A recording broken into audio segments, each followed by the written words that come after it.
With all the Starfield news, it is easy to forget that there's other games out there that I'm very interested in, and one of those, of course, is Mass Effect, and by extension, just a little bit, Dreadwolf as well. However, there's some bad news coming from the Bioware camp. Let's talk about it. So on August 23rd, Gary McKay, who is the general manager over at Bioware, posted something on its blog. And the gist of it, after you read through it and kind of sift through the stuff that kind of try to make it a little bit more positive than it really is, 50 people are losing their jobs.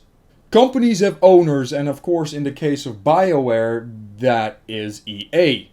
BioWare right now is developing these games, and when they're developing games, they cost EA money. And EA is an investor, and they want to see money coming in, they don't want to see money coming out, and that's the reason why 50 people are being let go. It has no other reason than that, because those 50 people represent millions of dollars worth of an overhead. This is undoubtedly going to have an impact on existing game development, which means Dreadwolf and, by extension, Mass Effect as well. It either is going to slow down development on both of those titles, even though I do believe Dreadwolf is pretty close and release ready in 2024. For Mass Effect, it is something completely different.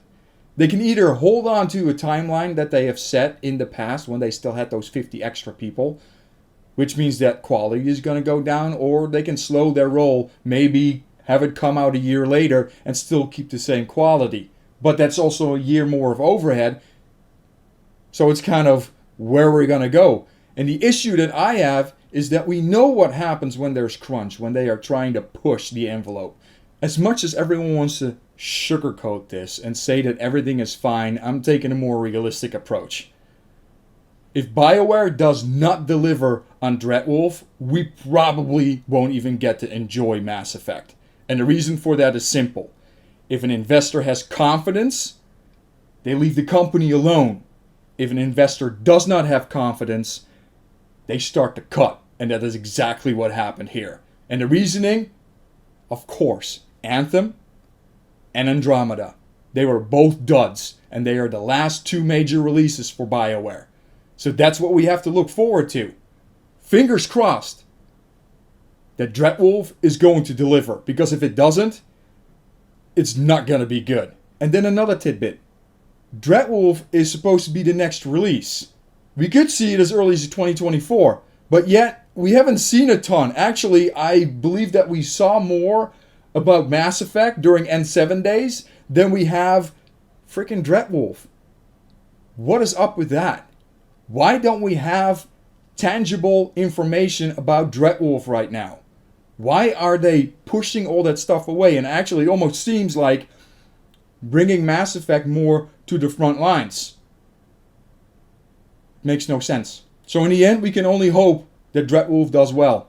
And with it, Mass Effect becomes a thing. I really wonder what you guys' opinion about this particular news is. You think everything is going to be fine?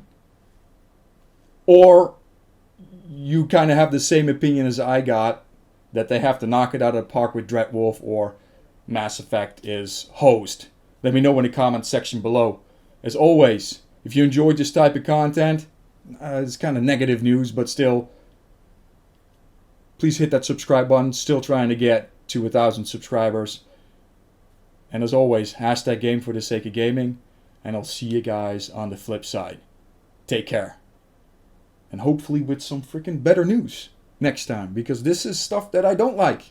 Especially when it concerns Mass Effect. Because that is my favorite franchise ever.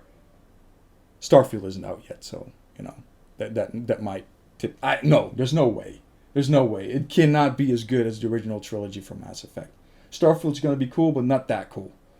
Anyway, you guys take care. See you later.